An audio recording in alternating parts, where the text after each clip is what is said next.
I'm very happy to be able to share some poetry with you today. Um, the first poem that I want to share is called Season's Turn, and I wrote it sort of as an homage to Gillian Douglas. And if you're not familiar with her work at all, I discovered it kind of by accident. I found a book called uh, Writing Nature, Finding Home. And it turned out to be a biography of this amazing woman, Gillian Douglas, who did absolutely incredible things as a woman um, in a time where doing things as a woman just really wasn't accepted. Um, and I made it, after reading the biography, I made it my mission to find every book she'd ever written. And this first poem is quite unlike anything that I would normally write, but it's in honor of her. The signs are here for all to see, scattered leaf and sleepy tree. Colder nights are just one tell of summer's ebb and autumn's swell. The hurried harvest of the grain, the changing wind, the coming rain. Orion rising in the night, wild geese in southward flight, the cheerful robin's parting song, and thistledown.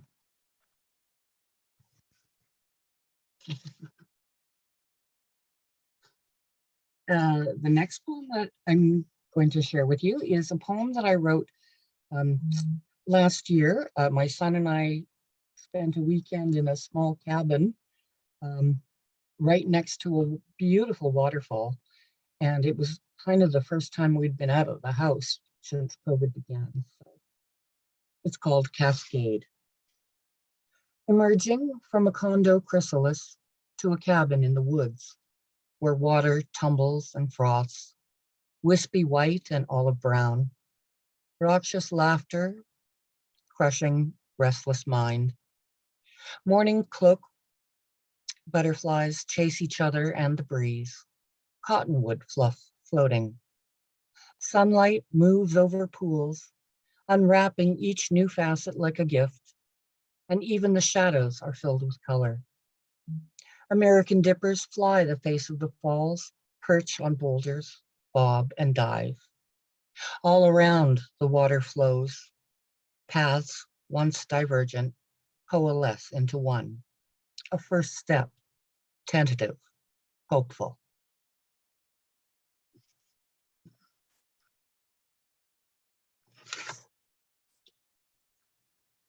So the next poem is called Of the Morning. She rises from her forest bed, cajoling birds into song, sends her voice over fields of dusty gold, coaxing coyotes home to den, spills across mountain passes where the sure-footed goats clamor and fret, falls upon the ocean like mist on the roses.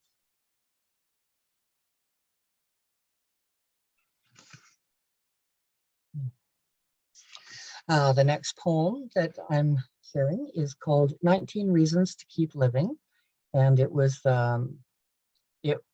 it was on Poetry Pause from the League of Canadian Poets. Fragrance of morning, mock orange blossoms cascade down canyon walls. Rain fattened cloud, smoking gray. Drums, drums, rhythm of heartbeat, thunder in the sky. Bittersweet longing, the call of the loon, sweet kiss of rain, brushing skin. Water and willow on an episodic wind, wet grass in the aftermath of storm. Bird song, chorus of frog, coyote calling, silent mind. Slant of evening sunlight falling in the forest, the low golden glow, dusty shadows shifting. Moonrise, starshine, stillness of night, emerald ribbons ripple midnight sky. Pre-dawn light of cobalt blue, earth and sky rising, the inevitable dawn.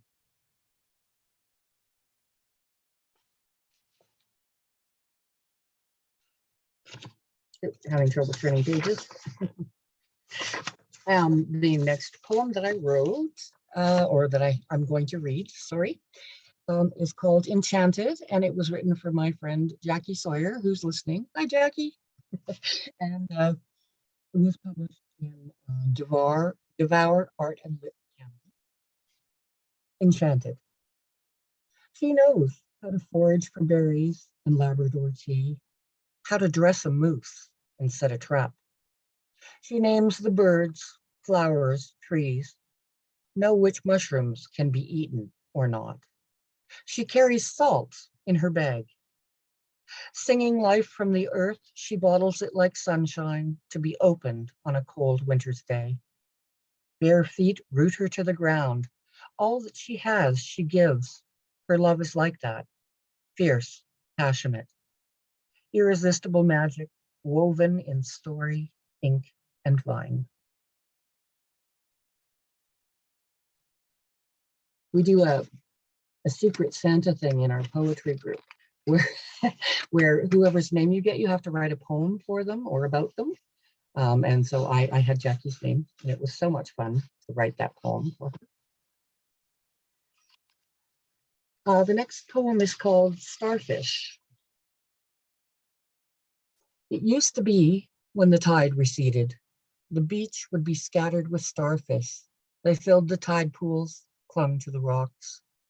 Now, bits of plastic mixed with sand sparkle blue and white in the sunlight. The starfish are gone. Tide pools hold only anemones, can't say that word, wiggling fringed fingers, waving goodbye. The starfish are gone. Rocks graced with barnacles, rough grazed and sharp, but the starfish are gone. In the harbor, beneath water glossy with oil, starfish cling to posts, tentative tentacles holding hope, silent asphyxiation, salty tears. I spent about 20 years between visits to the oyster, and I was just so shocked by the changes. It breaks my heart, and yeah, we got to fix that somehow. This next was posted on the Vallum magazine's blog one year that my chapbook was a finalist. It's called One More Mountain Sunrise.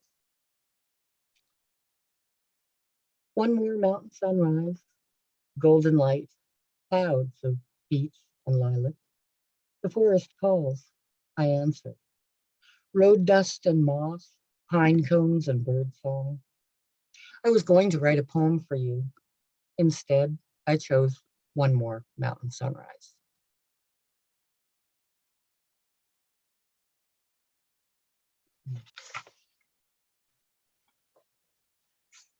The next poem is called Spider, and it was published online for the Tiny Seeds Journal. Spider, spin your web for me. Fold me in silken cords, comic-like beneath the stars. Swing me out over water. Feel the rush. Mother's blood, warmth of womb, beating heart. Gird me to the earth. Silver strands listen in the wind. Let me climb, quench my thirst on sun-speckled dew and truth of morning.